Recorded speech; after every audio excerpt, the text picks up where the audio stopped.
आज मैं आपके सम्मुख युग प्रवर्तक साहित्यकार भारतेंदु हरिश्चंद्र की दिव्य लेखनी द्वारा सृजित निबंध भारतवर्षोन्नति कैसे हो सकती है, इसकी विवेचना करने के लिए, व्याख्या करने के लिए आपके समक्ष उपस्थित हूँ। भारतवर्षोन्नति कैसे हो सकती है? वस्तुतः यह भारतेंदु जी का एक भाषण है जो बलिया जनपद में ददरी मेले में, जो आजकल भारतेंदु मंच के नाम से जाना जाता है, उसी मंच पर आकर के उन्होंने यह भाषण दिया था कि भारतवर्ष की उन्नति कैसे हो। और वही भाषण आपके पाठ्यक्रम में निबंध के रूप में संकलित है।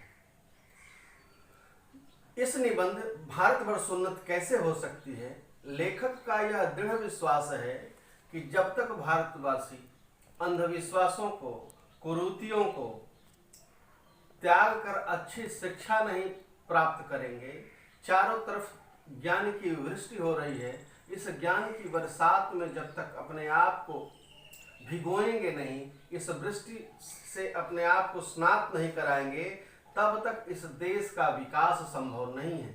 चहुओर उन्नति की दौड़ चल पड़ी है और इस समय हम पीछे रह जाएंगे तो हमारा देश सदियों के लिए बहुत बहुत पीछे चला जाएगा।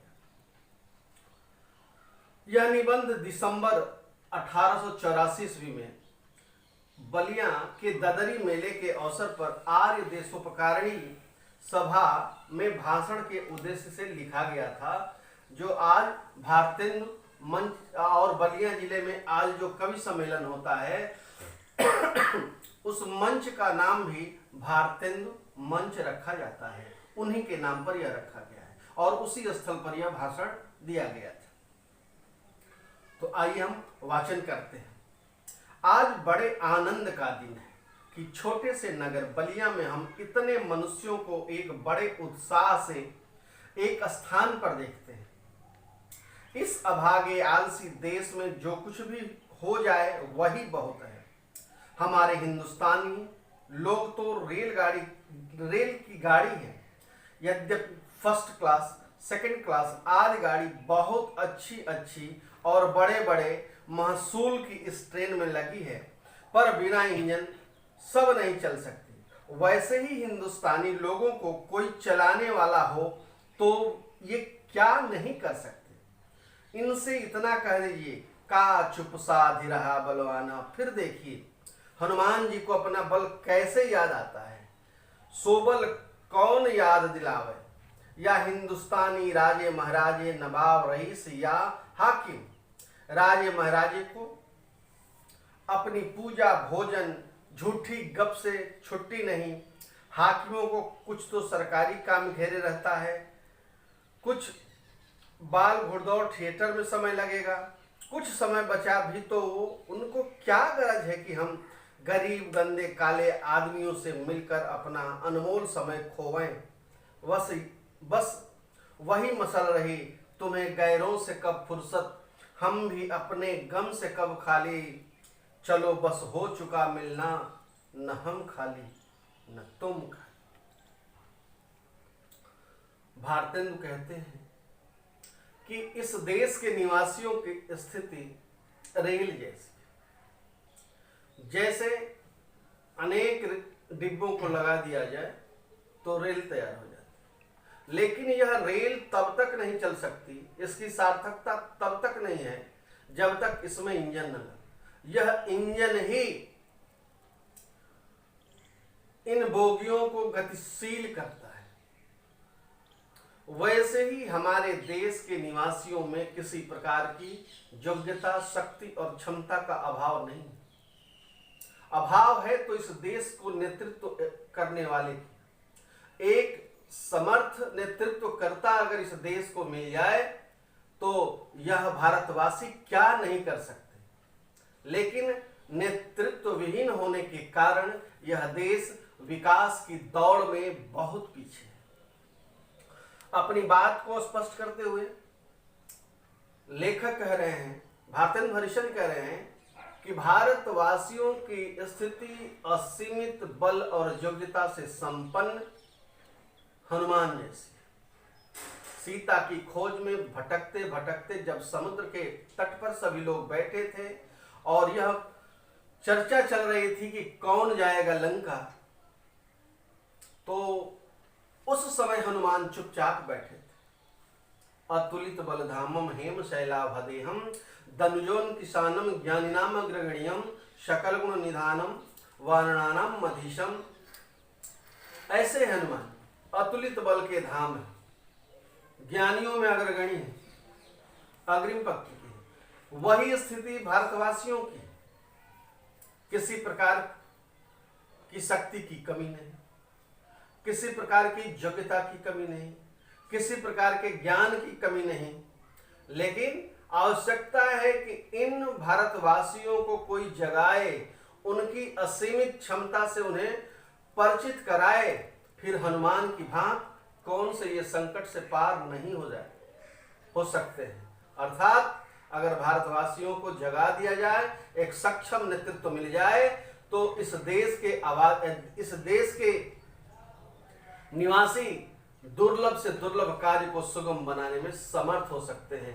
लेकिन आवश्यकता है कि कुशल नेतृत्व करता इस देश को मिले।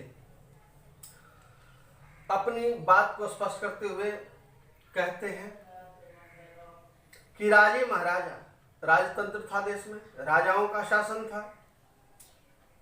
उन्हें अच्छा खाना मिल जाए, भोजन मिल जाए, चापलूसी करने वालों लोगों की टोली मिल जाए, बस इसी प्रक्रिया में उनका दिन और रात व्यतीत हो जाता है।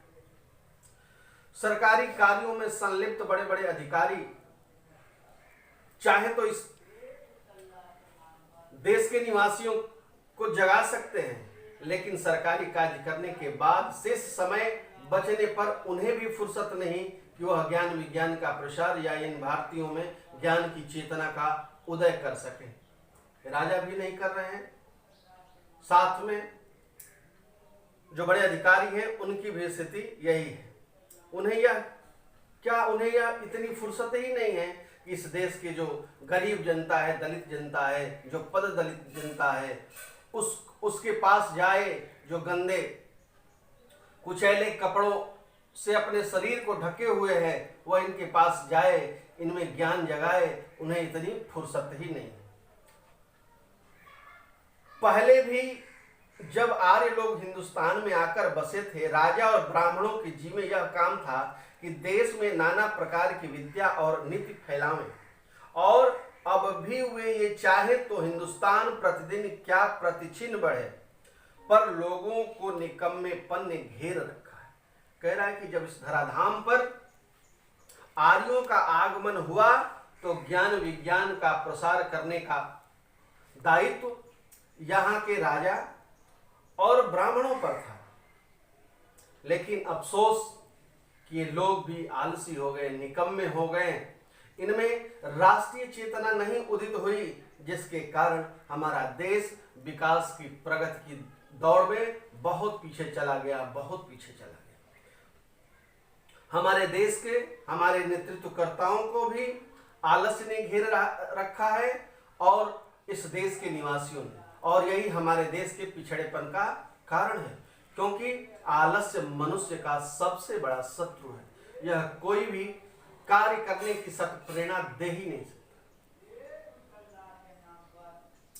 हम नहीं समझते कि इनको लाज भी क्यों नहीं आती कि उस समय में जबकि इनके पुरुषों के पास कोई भी सामान नहीं था, तब उन लोगों ने जंगल में पत्ते और मिट्टी की कुटिया में बैठ करके बांस की नलियों से जो ताराग्रह आदि भेद करके उनकी गति लिखी है, वह ऐसी ही ठीक है कि 16 लाख रुपए की लागत से विलायत में जो दूरबीन बनी है, उनसे उन ग्रहों को भेद करने में भी वह गति ठीक आती है।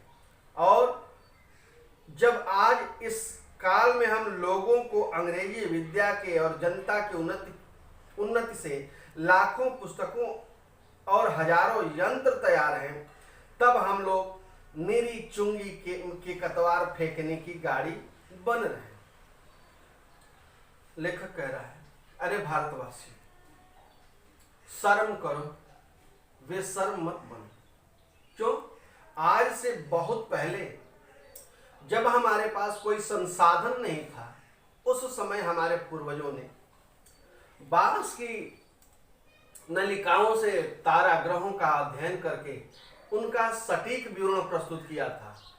और यह विवरण इतना सटीक था कि विदेशों में जो लाखों 16 लाख की कीमत से दूरबीन से जो अध्ययन तारागणों का किया गया, और हमारे देश के विद्वान मनुष्यों ने बांस की नलिकाओं से ही उन ताराग्रहों का अध्ययन प्रस्तुत किया, तो दोनों के परिणाम में तनिक भी अंतर नहीं था। अर्थात जहां लाखों रुपया खर्च करके जो ज्ञान प्राप्त किया गया, बांस की नलिकाओं के द्वारा हमारे यहाँ के मनुष्यों ने वही सटीक ज्ञान प्रदान किया।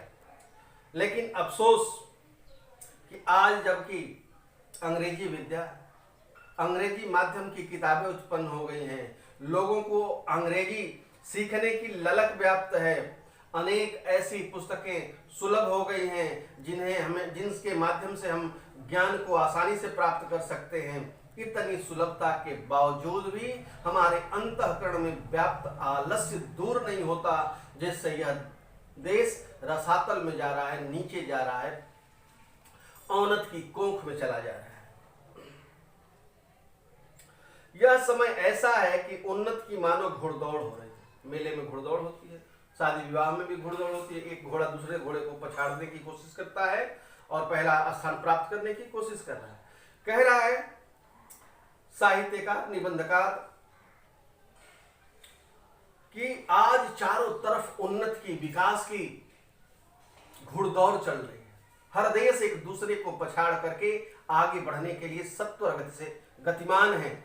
लेकिन अफसोस कि हम इन देशों से प्रेरणा ग्रहण नहीं कर रहे हैं, हम सत्प्रेरणा ग्रहण कर नहीं है। हमारी स्थिति क्या है? अंग्रेज, अमेरिकन, अंग्रेज, फ्रांसीसी आदि, तुर्की, ताजी सब सरपट दौड़े जाते हैं। सबके जी में यही है कि पाला हम ही पहले छू लें। उस समय हिंदू कठियावाड़ी खाली खड़े खड़े टाप से मिट्टी खोदते हैं।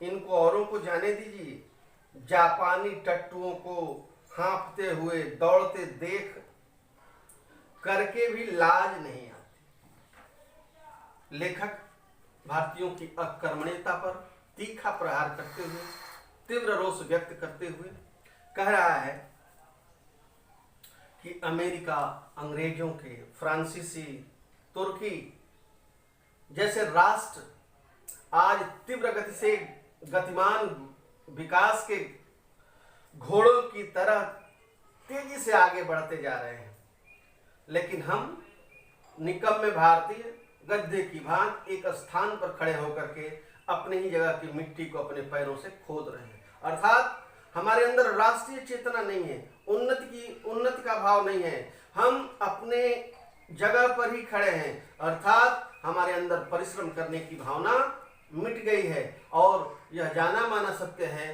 कि व्यक्ति की सफलता में, राष्ट्र की सफलता में परिश्रम के अलावा कोई चारा नहीं है, और परिश्रम का कोई शॉर्टकट नहीं हो, अरे सफलता का कोई शॉर्टकट नहीं होता। और परिश्रम का अभाव हमारी और हमारी देश की उन्नति में सबसे बड़ा बाधक है।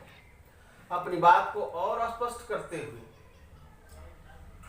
साहित्यकार कहता है कि जापान के लोग बहुत लंबे नहीं होते, लेकिन उनके परिश्रम करने की क्षमता बहुत लंबी है।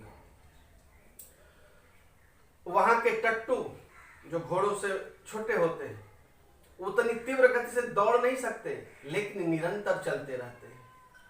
लेखक कहना चाहता है कि वहां के राष्ट्र के लोगों में राष्ट्रीय चेतना इतनी बलवती है कि वह निरंतर प्रगति के पथ पर आगे बढ़ते जा रहे हैं, और हम निरंतर प्रगति के पथ पर न चढ़ने के कारण, कर्म के पथ पर न चलने के कारण हम क्रमशः पीछे की तरफ, अवनत की तरफ जा रहे हैं। यह समय ऐसा है जो पीछे रह जाएगा, फिर कोट उपाय किए भी आगे न बढ़ सकेगा। इस लूट में, इस बरसात में भी जिसके सिर पर कमबख्ती का छाता और आंखों में मूर्खता की पट्टी बंधी रहे, उन पर ईश्वर का कोप ही कहना चाहिए। ये अंडरलाइन की हुई लाइन है। इसका अर्थ पूछ सकता है। लेखक अपनी बात को स्पष्ट कर रहा है, कह रहा है कि यह वैज्ञानिक युग है जिसमें सत्वर गति से, तीव्र गति से, बहुत ही जल्दी जल्दी ज्ञान विज्ञान के क्षेत्र में खोज हो रहे हैं, तात्कालिक परिवर्तन हो रहे हैं। सब लोग इस उन्नति के दौड़ में अपनी सहभागिता दर्ज करा रहे हैं और इस घुड़दौड़ में अगर हम पीछे रह गए तो हमारा देश आगे करोड़ों उपाय करेंगे तब भी उन्नति के शिखर पर नहीं पहुंच पाएगा। ज्ञान की वृष्टि चहुओर हो रही है, चारों तरफ देश विदेशों में ज्ञान की सुलभ साधन उत्पन्न हो गए हैं, यंत्र उत्पन्न हो गए हैं, पुस्तकें उत्पन्न हो गई हैं, लेकिन हमारे ज्ञान की बरसात हो रही है पूरे विश्व में, लेकिन हम भारतवासी ऐसे हैं कि उस ज्ञान की वृष्टि से अपने आप को भिगो नहीं रहे हैं, बल्कि हमने अपने सिर के ऊपर उस ज्ञान वृष्टि से बचने के लिए कमबख्ती का, निकम्मेपन का छाता लगा लिया है, जिसके कारण हम ज्ञान के नवीन अनुसंधानों से परिचित नहीं हो पा रहे हैं। ज्ञान विज्ञान की वस्तुएं हमारे सामने दिख रही हैं, लेकिन हमने अपनी आंखों पर ऐसी पट्टी बांध रखा है जैसे हमारे सामने पड़ी हुई वस्तु दिखलाई ही नहीं दे रही। इतनी सुविधा होने के बावजूद भी अगर हम तरक्की नहीं कर पाए, उन्नति नहीं कर पाए, कर्म के मार्ग पर नहीं चल पाए, तो इसे ईश्वर का कोप ही समझना चाहिए, ईश्वर का क्रोध ही समझना चाहिए। मुझको मेरे मित्रों ने कहा था कि तुम इस विषय पर कुछ कहो, हिंदुस्तान की कैसे उन्नति हो सकती है, कैसे उन्नति हो सकती है। भला इस विषय पर मैं और क्या कहूं। भागवत में एक श्लोक है, निर्देह माध्यम सुलभम सुदुर्लभम पल्लवम सुकल्पम गुरुकर्षण धारम मया अनुकूलेन नभ स्वते रेतिम पुमान भवाविदम न तरेत सह आत्महा। भगवान कहते हैं, इसकी व्याख्या इस प्रकार से है कि भगवान कहते हैं कि पहले तो मनुष्य का जीवन ही बड़ा कठिन, सत्कर्म, बहुत सत्कर्म करते हैं, तब जाकर के हमें मानव जाति में जन्म मिलता है। तो बड़ा दुर्लभ कार्य है कि मनुष्य की कोटि में हमारा आगमन हुआ, प्रादुर्भाव हुआ, जन्म हुआ। उसके बाद हमें गुरु की कृपा मिली और इस प्रकार की अनुकूलता मिलने के बाद भी, इस प्रकार के सुगम साधन उपलब्ध होने के बावजूद भी अगर इस हम संसार रूपी सागर को पार नहीं किए तो समझिए न करना हमारे लिए आत्महत्या के समान है। अर्थात सब कुछ हो, सब कुछ साधन रहे और इसके बावजूद भी हम प्रगति न करें तो यह हमारे लिए, हमारे देश के लिए आत्महत्या जैसा आघात है। लोगों का अपना अपना तर्क है कि हमको समय नहीं मिल पाता, हमको कुछ और बहाने बना देते हैं। इस बात को स्पष्ट करते हुए भारतेंद्र जी कहते हैं कि बहुत लोग यह कहेंगे कि हमको पेट के धंधे के मारे छुट्टी ही नहीं रहती है, बाबा हम क्या उन्नत करें, तुम्हारा पेट भरा है, तुमको दुन की सूझती है। यह कहना उनकी बहुत बड़ी कह रहे हैं कि जो अकर्मण्य आदमी होता है, निकम्मा आदमी होता है, वो अजीबो गरीब तर्क प्रस्तुत करता है। कुछ लोग कहेंगे कि हमारा तो पेट ही नहीं भरता, फुर्सत ही नहीं मिलती, तो फिर हम देश के बारे में क्या सोचें। समय की कमी सबके पास रहती है, लेकिन जो समय रहता है उसमें से ही आदमी समय का प्रबंधन करके समय निकाल ही लेता है। लेखक कह रहा है कि इंग्लैंड का पेट भी कभी यूं ही खाली था, उसने एक हाथ से अपना पेट भरा, दूसरे हाथ से उन्नति के कांटों को साफ किया। क्या इंग्लैंड में किसान, खेत वाले, गाड़ीवान, मजदूर, कोचवान आदि नहीं है? किसी देश में भी सभी पेट भरे हुए नहीं होते, किंतु वे लोग जहां खेत जोतते बोते हैं, वहीं उसके साथ यह भी सोचते हैं कि ऐसी कौन सी कल या मसाला बनावें जिससे इस खेत में आगे से दूना अन्न उपजे। विलायत के गाड़ी के कोचवान भी अखबार पढ़ते हैं। जब मालिक उतरकर किसी दोस्त के यहाँ गया, उसी समय कोचवान ने गद्दी के नीचे से अखबार निकाला। यहाँ उतनी देर कोचवान हुक्का पिएगा या गप करेगा, सो गप भी निकम। कह रहा है कि हमारे देश के निवासियों में और विलायत विदेशी लोगों में फर्क यह है कि वहां भी गरीबी है, लेकिन वह अपनी गरीबी को दूर करने के लिए लड़ते हैं। एक हाथ से अगर पेट भरते हैं, कर्म करते हैं और अपने परिवार और अपनी जीविका चलाते हैं, तो दूसरी हाथ से वह कुछ सोचते भी हैं कि हमारे राष्ट्र का विकास कैसे हो, राष्ट्र तरक्की कैसे करे, देश उन्नति कैसे करे। अपनी बात को स्पष्ट करते हुए कहता है कि हर एक देश में गरीबी है, मात्रात्मक अंतर हो सकता है। इंग्लैंड विकसित देश है, लेकिन ऐसा नहीं कि पहले वह शुरू में ही ऐसा था। नहीं, वहां के निवासियों ने अपने खून पसीना से देश को सींचा और उसे वहां की गरीबी को दूर किया, और आज इंग्लैंड एक विकसित राष्ट्र के रूप में भूमंडल पर अपना साम्राज्य स्थापित कर रहा है। इंग्लैंड एक ऐसा देश है जो छोटा होने के बावजूद भी बहुत से देशों पर उसने अपना आधिपत्य जमाया था, शासन चलाया था, क्योंकि वहां के लोग जो थे वह कर्मशील थे, कर्मवीर थे। तुलसीदास ने कहा है कि कर्म का फल परिणाम निश्चित मिलता है। कर्म कमंडल कर लिए, तुलसी जहाँ तह जा, सरिता सागर कूप जल, बूंदना अधिक समय। आदमी जितना कर्म करता है उसी अनुपात में उसका फल मिलता है। कर्म का कमंडल लेकर के आप समुद्र का जल भरिए, अगर 1 लीटर का कमंडल है तो उसमें 1 लीटर ही जल आएगा। उसी कर्म कमंडल को कुएं में डुबोइए तो वहां भी 1 लीटर ही आएगा, या किसी अन्य स्थान से पानी उसमें भरिए तो वहां भी 1 लीटर ही आएगा। अर्थात कर्म का कमंडल आपका जितना व्यापक होगा, जितना बड़ा होगा, उसी मात्रा के अनुसार उसमें जल आएगा। तो कह रहे कि दूसरे देश के किसान हल जोतते हैं तो यह भी सोचते हैं कि आगे हम कौन सा ऐसा कार्य कर दें कि हमारी खेतों की उपज दुगुनी हो जाए। गाड़ीवान भी गाड़ी चलाता है तो अपने राष्ट्र के बारे में सोचता है, मजदूर भी सोचता है, गाड़ी चलाने वाला ड्राइवर भी अपने मालिक को ले ऑफिस जब ले जाता है, उसके मित्र के पास ले जाता है, और जब वह उतरकर उसके घर में प्रवेश कर जाता है तो अपने गद्दी से एक अखबार निकाल लेता है, न्यूज़पेपर निकाल लेता है, उसको पढ़ता है और अपने राष्ट्र की प्रगति के बारे में, अपने देश की समस्याओं के बारे में, देश की अन्य समस्याओं के बारे में वह जानकारी प्राप्त कर लेता है। कहने का तात्पर्य है कि कर्म करने के बाद जो कुछ भी समय वहां के खेतीहर, मजदूर, किसानों, चालकों को मिलता है उसका वो सदुपयोग कर लेते हैं। और हमारे यहाँ की स्थिति है कि हमारे पास समय की कमी नहीं है।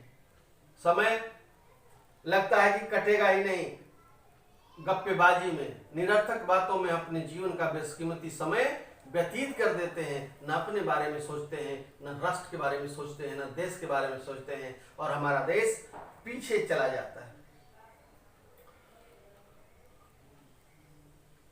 हमारे यहाँ का कोचवान क्या करेगा? खाली समय मिलेगा तो गप्पे मारेगा, बीड़ी सिगरेट पिएगा, राष्ट्र के बारे में सोचेगा ही नहीं।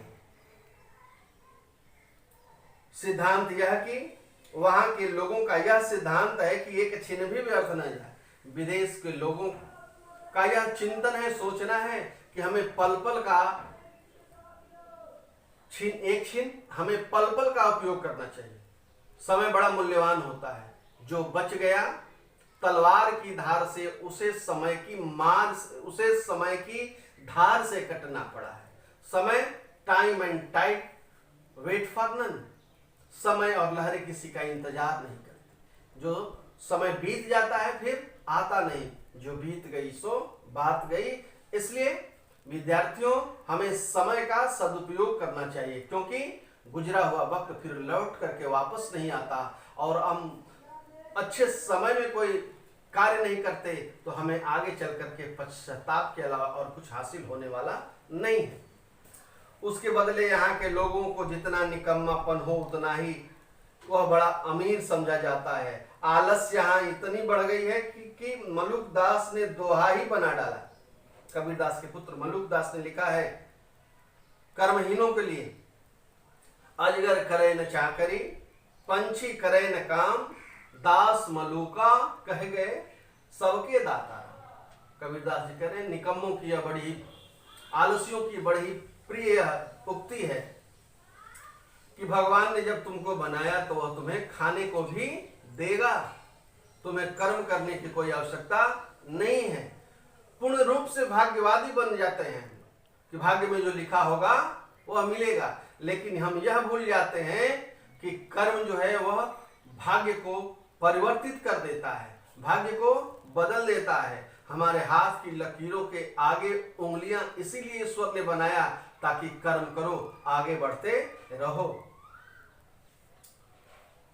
चारों ओर आंख उठाकर देखिए तो बिना काम करने वालों की संख्या ही चारों ओर बढ़ती है, रोजगार कहीं कुछ भी नहीं, चारों ओर दरिद्रता की आग लगी हुई है।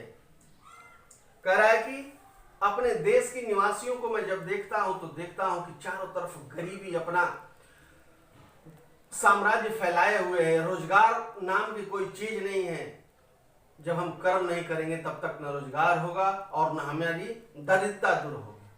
तो इससे बचने के लिए कि दरिद्रता हमारे यहाँ का आवास निवास न हमारे यहाँ हो, रोजगार के अवसर सुलभ हो, तो हमें कर्म के मार्ग पर चलना ही पड़ेगा।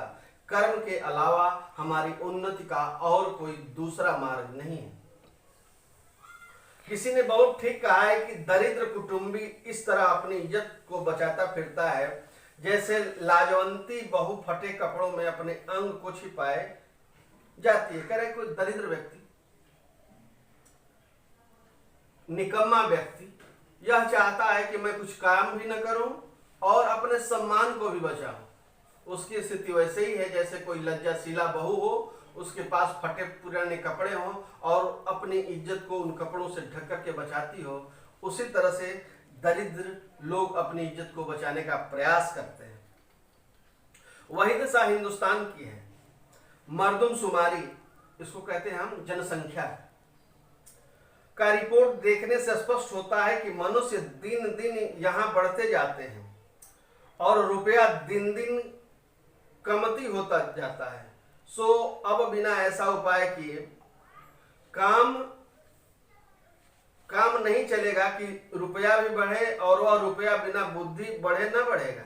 भाइयों, राजा महाराजाओं का मुंह मत देखो, मत यह आशा रखो कि पंडित जी की कथा में ऐसा उपाय बतलावेंगे कि देश का रुपया और बुद्धि बढ़े।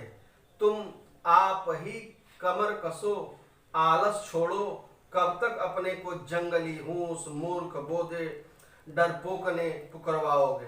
दौड़ो, इस घुड़दौड़ में जो पीछे पड़े तो फिर कहीं ठिकाना नहीं, फिर कब राम जनकपुर आई हैं, अब की पीछे पड़े तो फिर रसातल ही पहुंचो। एक चेतावनी भरे लहजे में भारतेंदु हरिश्चंद्र कहते हैं कि जनसंख्या का रिपोर्ट देखिए, हनुमान की पूंछ की तरह निरंतर यह जनसंख्या विस्फोट हो रहा है। संसाधन कम है, रुपए कम है, जनसंख्या अधिक है, इसलिए रुपए बढ़ेंगे नहीं।